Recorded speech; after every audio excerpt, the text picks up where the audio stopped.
Viral usai tabrak mobil dari belakang.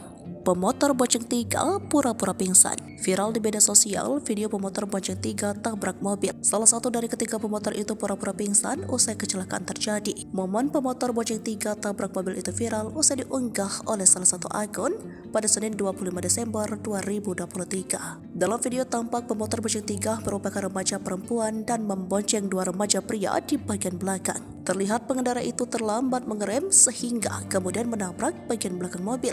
Setelah menabrak, remaja perempuan itu tiba-tiba tampak menyender di atas tang motor. Akan tetapi, diduga takut diminta ganti rugi, remaja perempuan itu pura-pura pingsan. Lokasi di Kahfi 2 Jagakarsa. Video itu pun justru banyak menuai reaksi dari para warganet.